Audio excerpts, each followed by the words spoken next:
Boa noite. Boa noite, Edilma. Boa noite. Tudo bem? Sejam todos muito bem-vindos. Eu já vou começar aqui a minha conversa, hein? Então, eu sou a Larissa, sou responsável pela Escola Nogier no Brasil e hoje, especificamente, eu marquei essa live para falar sobre os filtros coloridos da auriculoterapia francesa. Boa noite, Fernando. Fernando? Ah, não. É Fernando, sim. Boa noite. Boa noite a todos vocês. Bom, vamos começar a falar dessa história que costuma ser meio complicada aqui. É um dos pontos mais interessantes e talvez mais confusos dentro da auriculoterapia francesa, né? Que é a como utilizar e da onde veio, o que acontece com esses filtros coloridinhos, bonitinhos que a gente usa, né? Então, na verdade, o que acontece? Bom, primeira coisa, vou dar meus recadinhos do coração aqui.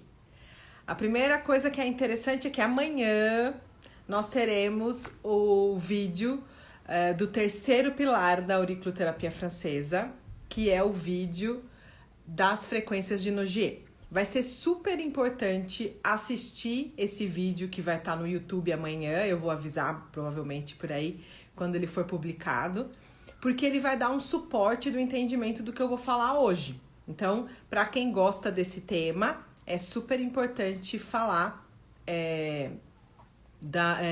super importante ver, né, esse vídeo das frequências de Nogier que vai ser postado amanhã, que vai realmente dar um entendimento maior do que eu vou falar hoje.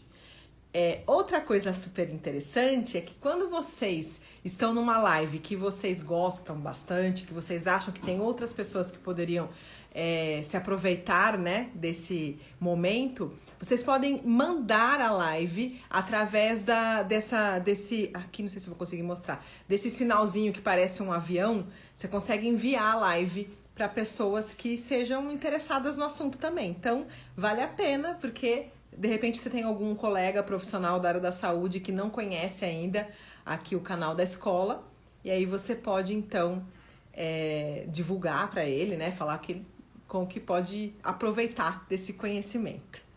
Então vamos lá, falar da confusão que acontece com os filtros coloridos de Nogier também, né? Então os filtros, essa história de usar os filtros de cor também foi criada pelo próprio Dr. Paul Nogier.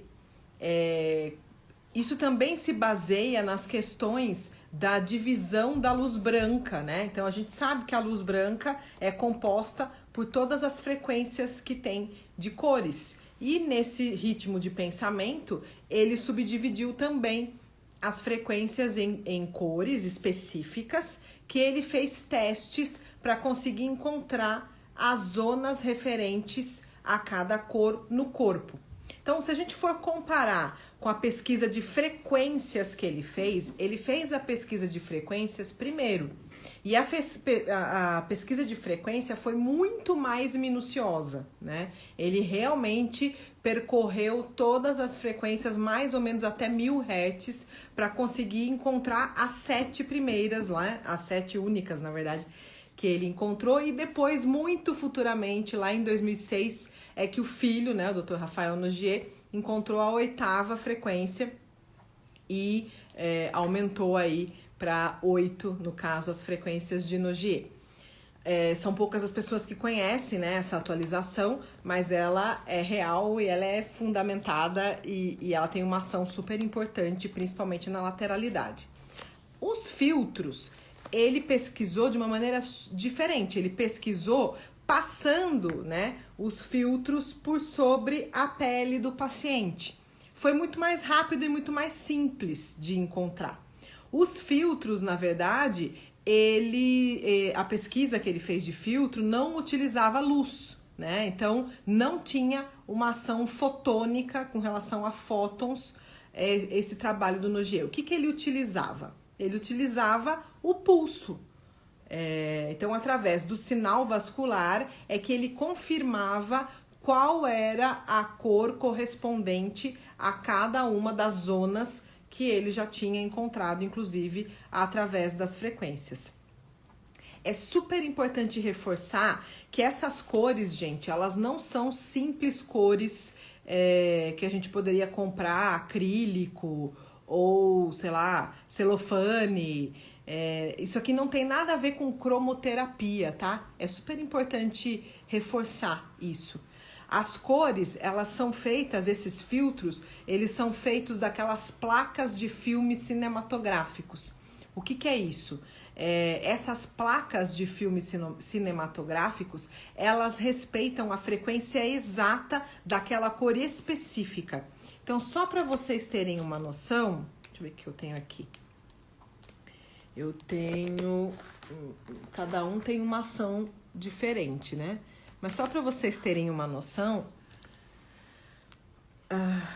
não sei se no vídeo vai aparecer o tom, mas eu tenho aqui 4 tipos de filtro de amarelo.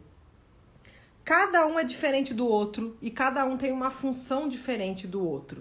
Então, esses filtros ainda são antigos filtros Kodak, que está em extinção. A Kodak, ela tá parando de produzir filtros cinematográficos, né? Esses filtros, eles são feitos de um tipo especial, como se fosse, eles são gelatinosos, né? Então, eles têm um tipo especial de gelatina e que é feito, que compõe ele. Então, aqui eu tenho o número 3, 9, 15 e 12 da Kodak. Se a gente fosse olhar assim, pura e simplesmente, ia falar, são todos filtros amarelos, né?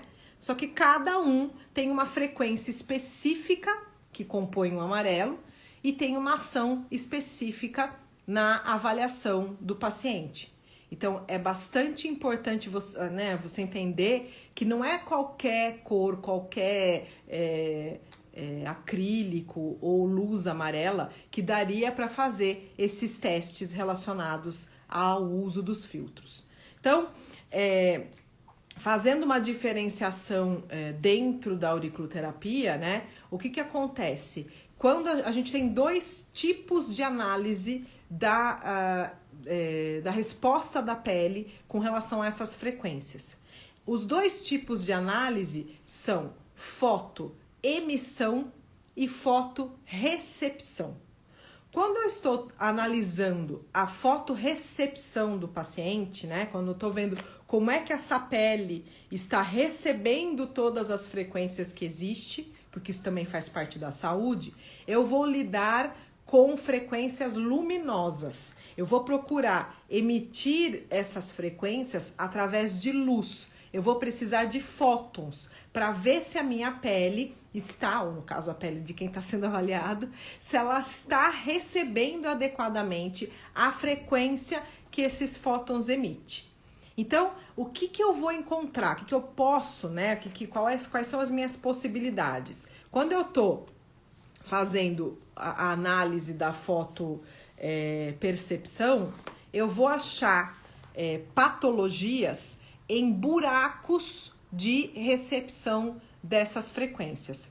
É super importante reforçar que, assim, na pele, quando é normal, né, a gente sentir um pulso, um sinal vascular, que a gente chama de VAS, de 2 a 3 pulsações, que vai ser considerado normal. Se eu não encontrar isso na zona específica, eu tenho ali uma região onde tem um buraco, na verdade, nessa fotorecepção ou percepção. Isso já me diz, já é uma pista de que existe possivelmente uma disfunção ou uma patologia já, né? Nesse paciente. Já vai estar me dando uma sugestão de que existe alguma questão patológica. Então, a fotopercepção, ela pode ser feita através de testes de luz, seja a luz branca, seja as luzes que são emitidas com as frequências exatas dessas cores referentes a cada zona e a cada função que tem. Luz branca, luz colorida, infravermelho, laser. Quando a gente está trabalhando com esse tipo de aparelho, a gente está trabalhando nesse sentido da fotopercepção. E a ação dos filtros únicos sem emissão de luz, ou seja, passar o filtro, aproximar, aproximar ou afastar da orelha, eu vou estar trabalhando com a análise da fotoemissão. Todos os seres vivos emitem fótons, né? Quando a gente está colocando um filtro em análise com a pele, eu tô, na verdade, fazendo do filtro como se ele fosse um espelho daquela emissão. Então, o que vai acontecer? A gente vai estar, no caso, se eu tô com um filtro que tem uma cor vermelha, eu vou estar avaliando a passagem de todas as cores menos a vermelha, porque o filtro vai fazer como se fosse um espelho. Então, é como se o corpo tivesse emitindo esse fóton e o espelho, né, refletisse. Então, a gente vai ter essa análise a partir disso. Então, um filtro colorido, quando ele se aproxima da pele, principalmente, já foram feitas algumas pesquisas bem importantes nessa área, e essas pesquisas foram feitas em um escuro completo, né? Isso só acontece em laboratório, quando você consegue ter uma sala com total escuridão. Ela é usada para vários tipos de avaliações de fótons, né? Inclusive foi feita essa também. Então, o que acontece?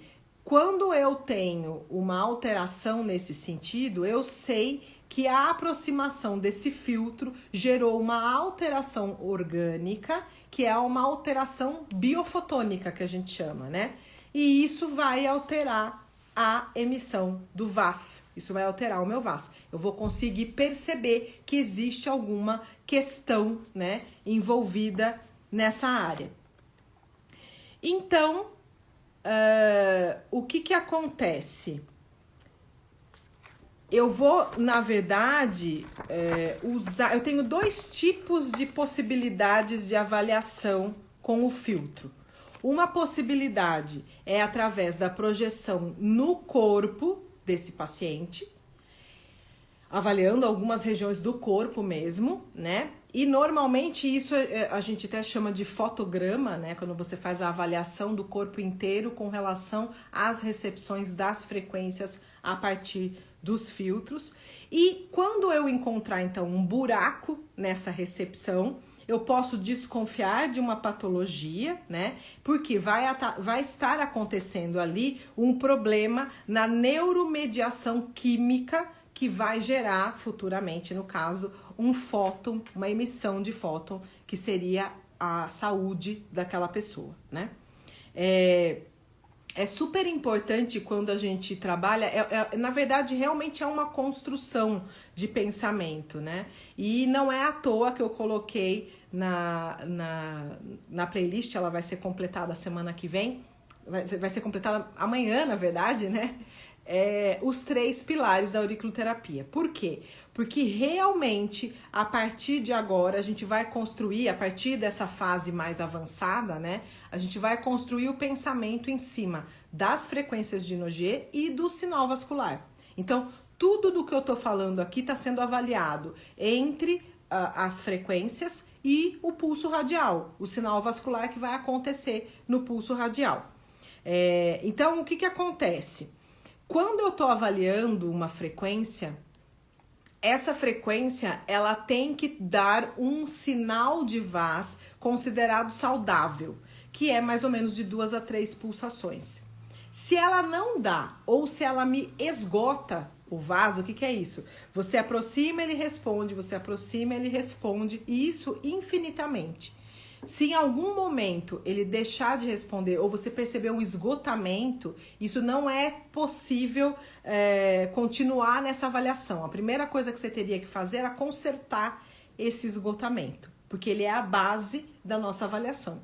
Então, se acontecer um esgotamento, a primeira coisa que eu tenho que fazer é consertar esse esgotamento. E quando eu encontro, então, esse buraco que eu falei para vocês, né? A forma de tratar vai ser na orelha. Eu vou procurar isso na orelha e eu vou tratar. Vou procurar normalmente com um detector que a gente chama de detector preto. Pode ser uma das opções de forma de detecção. E eu vou tratar com a cor, com a frequência dessa cor que falhou no corpo, né? Então, essa é mais ou menos o raciocínio que eu tenho quando eu vou trabalhar nesse sentido. A outra opção que eu tenho, ela era chamada, até hoje em francês pelo menos eles usam, que é o fotopuntograma. Então, em vez de fotograma, por que fotopuntograma? Porque é no ponto, né? E o que acontece? Já desde a época do Dr. Paul Nogier, ele falava já que a orelha ela não tem uma fotopercepção. Então, eu não deveria detectar nada com relação a essa frequência na orelha. Esse é o estado saudável. Isso quer dizer o quê?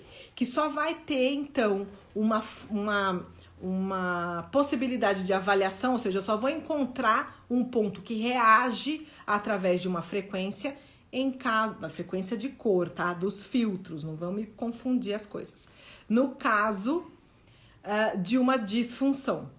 Então, quando tem uma disfunção, eu vou encontrar um ponto reagindo. E futuramente, lá e já mais ou menos em 2002, né?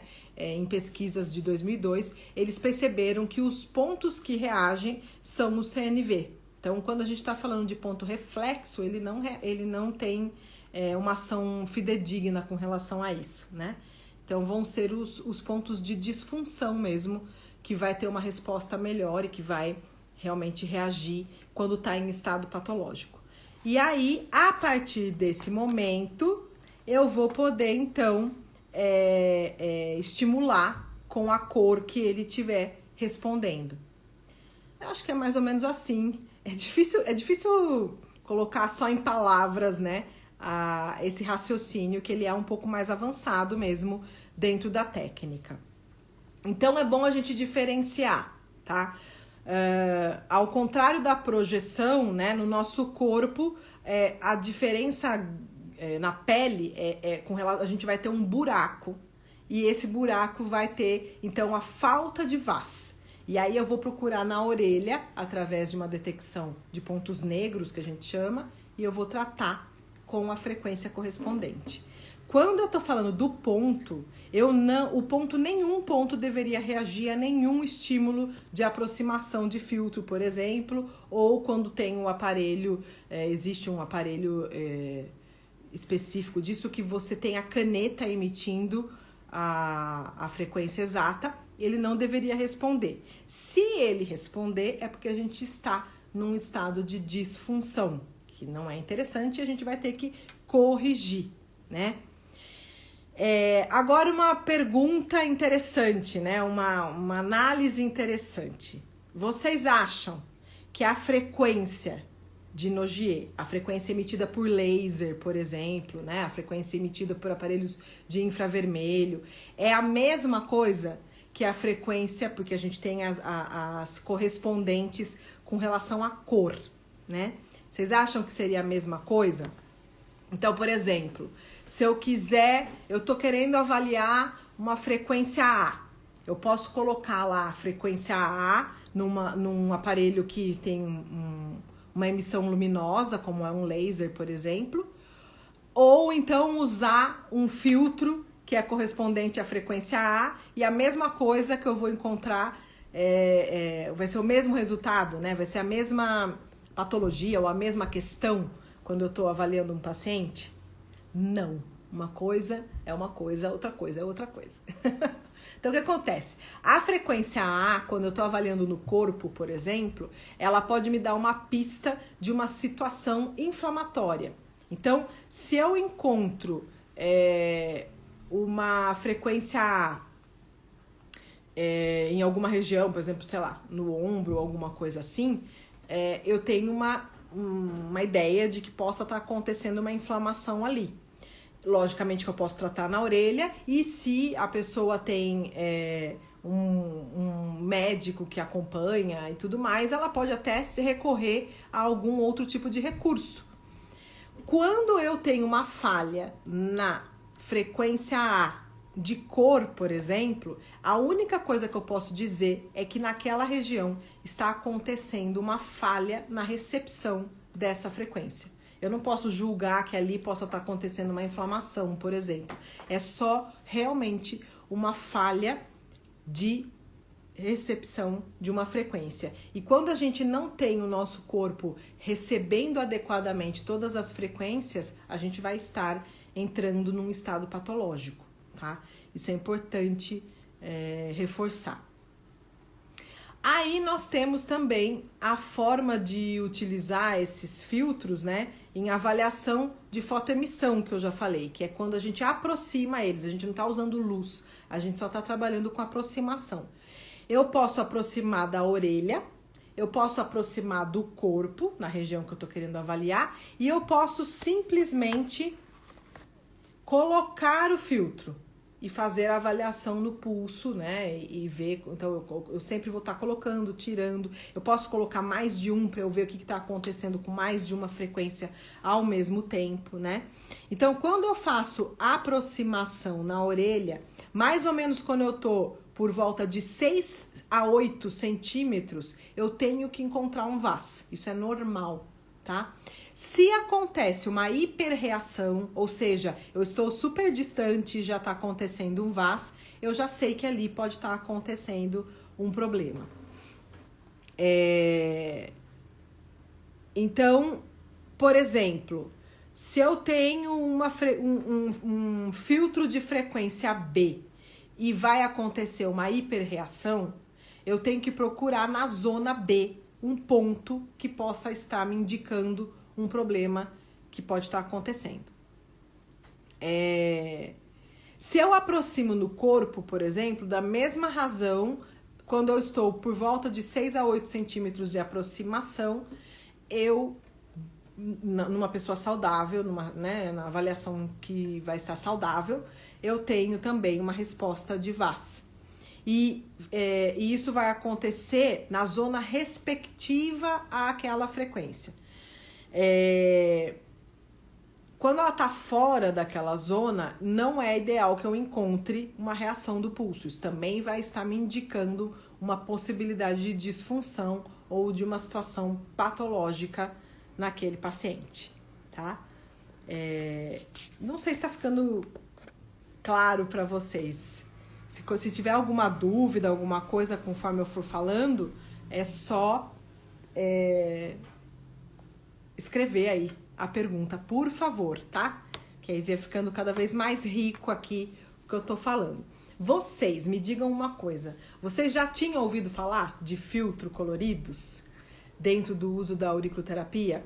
Quem já ouviu falar, ou coloca um joinha, ou escreve sim, ou escreve eu, para eu saber quem já ouviu falar disso. Quero saber de vocês, se isso foi novidade ou se nunca tinha ouvido falar, Fernando. Que legal. Isso é super interessante para eu saber, mais ou menos, qual é o entendimento, né? O conhecimento disso. Tem 5 filtros. Rosângela também não. Tá. Na verdade, o começo da conversa do filtro, né? O ideal, e a gente tem algumas barreiras de conseguir material mesmo, né? Que com o tempo vai sendo resolvida. Mas o ideal é que a gente comece já trabalhando com 7, que são as 7 frequências de Nogier, tá? Então a gente tem 7 filtros e cada um deles vai ser o número exato. Deixa eu ver se eu tô com todos os meus aqui, que eu misturei agora. Peraí que eu peguei os amarelos. Então, tá aqui o C. Então, a gente tem um para cada... Cadê? Um para cada frequência. Caiu o meu. Não, mas não. Ah, tá aqui. E não tem uma lógica, tá? Não tem uma lógica... A lógica, na verdade, foi a busca do Paul Nogier, Tô tentando achar todos na sequência aqui para mostrar para vocês que não tem uma lógica. Eu acabei de pegar o meu B e ele sumiu novamente, mas tudo bem. D, E, F. Ah, tá aqui. C. G. Então, aqui, ó. Só para vocês terem uma noção das cores, né? O A é laranja, na verdade eles chamam de amarelo alaranjado. O B é vermelho. O C, ele é um amarelo chamado de amarelo pálido. O D, ele é um laranja avermelhado. O E é um azul... Nossa, aqui ficou bem escuro. Ele é um azul quase turquesa, tá? Não é essa cor que vocês estão vendo, não. Ele é aquele... Sabe aquele azul que a gente não sabe se é azul, se é verde? Ele é esse azul. E aqui no vídeo ele ficou bem um azul quase marinho. Ele não é isso, não. O F é, assim, quase um roxo. É mais ou menos o que vocês estão vendo. Ele é um roxo escuro. E a G é quase um pink. Então, você vê que, na verdade, ele não tem uma sequência de cor de arco-íris ou de coisa... Ou de alguma referência, por exemplo, do amarelo até o roxo, né? Do vermelho até o roxo, na verdade, que é a sequência de cor do espectro visível, né? Não tem nada a ver com essas correlações. A busca de cada frequência foi feita manualmente pelo Paul Nogier, através da frequência mesmo que cada cor tem.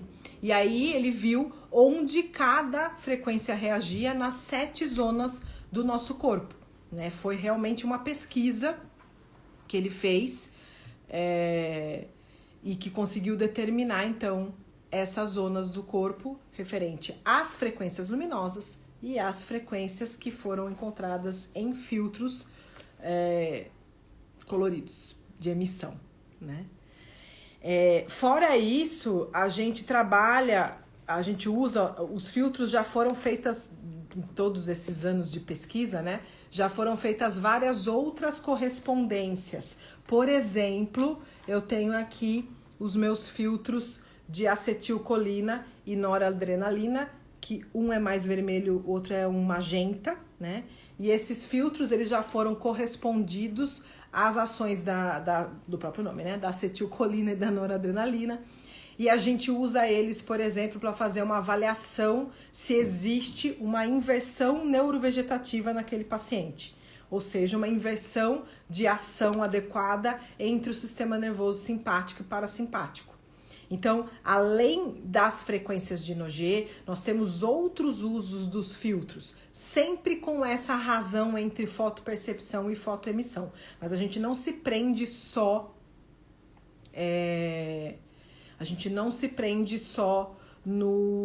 nas 7 frequências de Nogier, né? É o uso realmente relacionado a essa questão da emissão fotônica que o nosso corpo faz. Você tinha qual, Valquíria? Esses da acetilcolina e noradrenalina? É isso? Responde aí, que você colocou que é esses que eu tenho. E aí a gente vai ter também, por exemplo, filtros que vão ajudar a gente a encontrar a fase que aquele ponto da orelha está. Eu já comentei sobre fase aqui também. De acetilcolina e noradrenalina, legal. A gente tem os filtros que encontram as fases, né, da orelha. E a gente tem também os filtros que tudo isso tem a ver com técnicas de trabalho e de avaliação, né? A gente tem também os filtros que avaliam os níveis embriológicos da busca daquele ponto. Ectoderma, mesoderma e endoderma. E, nossa, tem muitas funções para esses filtros, tá? O que é interessante comentar é que a gente vai vendo nos grandes profissionais da área, né, como é o próprio Dr. Rafael Noguer, Dr. Defontaine, Michel Marian e todos os professores que eu já passei, Antônio de Souza, todos eles chegam um momento da vida, e lógico que existe casos e casos, né, e o paciente que vai nos mostrar a necessidade do tipo de avaliação, mas a gente vai vendo que eles vão ficando tendenciosos a usar mais um tipo do que o outro, né? Existem aqueles que dominam e que gostam mais da fotopercepção, e existem aqueles que dominam e gostam mais da fotoemissão. Quando eu tô falando de fotoemissão, eu tô falando do uso dos filtros. E quando eu tô falando da fotopercepção, eu tô falando do uso das frequências luminosas, né? Através de infravermelho, através de laser, através de aparelhos que emitem a frequência. Existe uma sutil diferença entre uma coisa e outra. E essa sutil diferença é existe uma maior possibilidade de prevenção na fotopercepção e uma maior possibilidade de tratamentos de doenças já estabelecidas, ou seja, de você ter uma pista mais forte da doença estabelecida através da fotoemissão. Por isso que a gente vai vendo uma certa tendência de maior uso de uma técnica ou de outra, dependendo até da especialidade daquele profissional. Por exemplo, tem dos profissionais que eu aprendi, um dos professores franceses, ele é geriatra, né? Então, a vida inteira dele ele trabalhou na geriatria. E então o que acontece? A grande maioria dos pacientes dele vem por um problema já pré-estabelecido, por um problema crônico e por questões complexas, que eu digo assim, vários agentes acontecendo ao mesmo tempo, né? Então ele trabalha muito mais com fotoemissão do que com fotopercepção. O Dr. Rafael Noguer, ele trabalha com ambas as hipóteses, mas eu vejo na prática dele uma maior ação, né, um maior uso da fotopercepção, do uso da luz, né, e das cores em emissão de luz e não em aproximação ou afastamento de filtro, tá? Então isso também a busca também tem muito a ver com a reclamação do paciente. Existe, por exemplo, uma possibilidade de você encontrar, a gente chama de assinatura frequencial do problema que o paciente tem. Então, se ele tem, por exemplo, uma dor no ombro,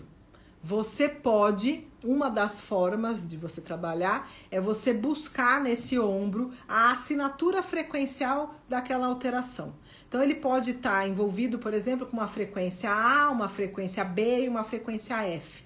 Como é que eu vou achar o melhor ponto na orelha para trabalhar com essa dor no ombro, independente da causa? Porque eu não vou buscar no ponto do ombro exatamente. Eu vou buscar na orelha inteira qual o melhor ponto para tratar daquele ponto, daquela lesão, desculpa.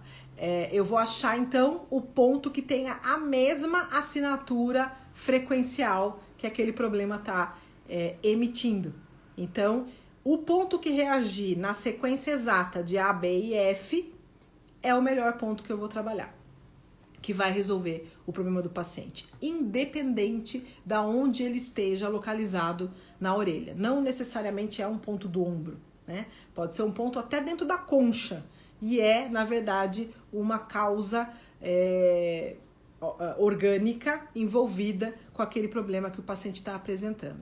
Então, tudo isso, a forma que você vai avaliar o paciente é que vai te dar o tipo de estímulo que você vai fazer para conseguir, então, encontrar o melhor tratamento, né, que vai ajudar ou até mesmo resolver o problema do paciente. Eu acho que era essa visão geral que eu queria dar para vocês. Agora eu quero saber se vocês têm dúvida, se vocês têm perguntas, não necessariamente só com relação a frequências e aos filtros. Pode perguntar sobre qualquer tema aí que vocês queiram, aí dentro da auriculoterapia francesa, né? Por favor. Também, se quiser perguntar coisas diferentes, o que eu souber responder, eu respondo. Vocês ficaram com alguma dúvida? Vocês têm algum comentário a fazer com relação a isso? Foi muito novidade para alguém? Porque eu também quero saber sobre isso. Teve algumas pessoas que falaram que nunca tinham ouvido falar. Quem nunca ouviu falar fez sentido, né? Abriu uma outra visão, um outro olhar dentro da auriculoterapia.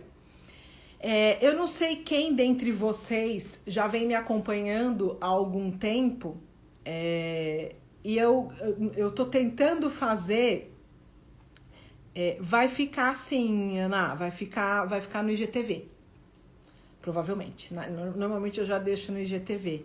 E depois de um tempo, aí eu não sei exatamente qual, mas depois de um tempo vai pro YouTube também, tá? Mas o que acontece? Devagar e conforme eu vou expondo, não necessariamente essa exposição fica numa ordem lógica, e não é necessariamente essa a intenção até, mas eu vou expondo até onde a auriculoterapia francesa chega, né?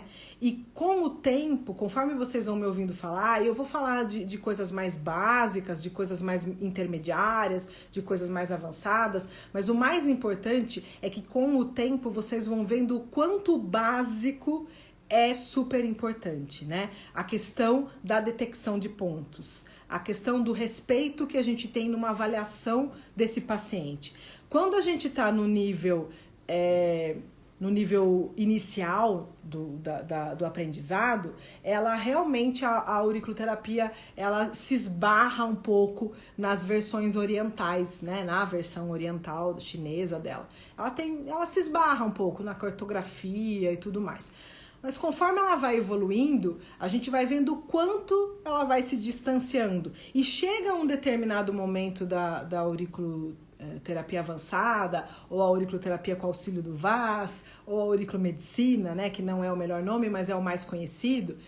A orelha, ela na verdade, ela passa a ser uma coadjuvante da história. Ela só é o lugar onde eu vou finalizar o tratamento. E eu vou usar todo um outro tipo de arsenal de avaliação para eu conseguir entender o que está acontecendo com aquele organismo, né? E por acaso, não por acaso, mas né, brincando com vocês, por acaso eu uso a orelha como forma de tratamento.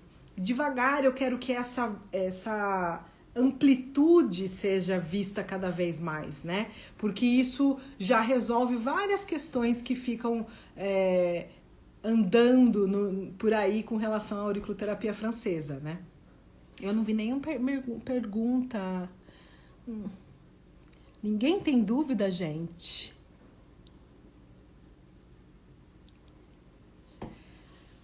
Bom, então vou aproveitar enquanto se alguém for fazer alguma pergunta, só escrever aí. Mas eu vou aproveitar então para reforçar que amanhã vai ter o terceiro vídeo da série dos 3 pilares. Se você gostou desse tema, ou até mesmo se ficou um pouco confuso esse tema, é natural, né? O tema de hoje aqui dos filtros, vai ser muito interessante você assistir o vídeo das frequências de Nogier, porque lá no vídeo que vai para o YouTube amanhã, eu dou toda uma base de entendimento, pelo menos inicial, dentro dessas questões das frequências, né? Então eu acredito que assistir esse último vídeo da série e depois talvez rever essa live vai ajudar um pouco a dar uma clareza aí nesse assunto que eu quis colocar. Como eu falei no início, para quem não estava, existe a possibilidade de encaminhar essa live através desse símbolo que parece um aviãozinho. Então você pode encaminhar para quem você achar, para o profissional que você achar que se interessaria por esse tema, né? E depois que eu deixar essa live no IGTV e que você tenha gostado, faz um comentário lá, porque sempre é importante, né, eu saber como é que vocês estão aproveitando esses conteúdos que eu vou colocando, se eu tô dentro de uma linha interessante e tudo mais, tá bom? Esta semana, Na sexta-feira, então, a gente tem um novo encontro marcado, que vai ser normalmente na sexta às 11. Então, já faz umas 2 ou 3 semanas, agora já perdi um pouco a conta, que nós temos 2 encontros semanais. Nas terças-feiras, às 9 da noite e na sexta-feira, às 11 da manhã. Então, nós temos 2 lives semanais. Terça e sexta, procura se organizar já, para, né, se organizar para conseguir aproveitar. E durante a semana eu vou colocando os temas referentes a cada uma das lives. A próxima live, que é a de sexta-feira, eu vou conversar com a Luciana, que é uma aluna formada aqui na escola, sobre quais são os profissionais da área da saúde que se beneficiam em aprender a auriculoterapia francesa. A gente vai discutir por que deve ser um profissional graduado da área da saúde, quais são as possibilidades e tudo mais, tá bom? Então, se vocês não têm dúvida, eu tinha isso tudo para falar para vocês. Espero que tenha sido útil e eu vou esperar vocês, então, na sexta-feira, agora, às 11 da manhã, tá bom? Até, então, uma próxima live, um próximo encontro e muito obrigada por todos que estiveram aqui comigo. Até mais!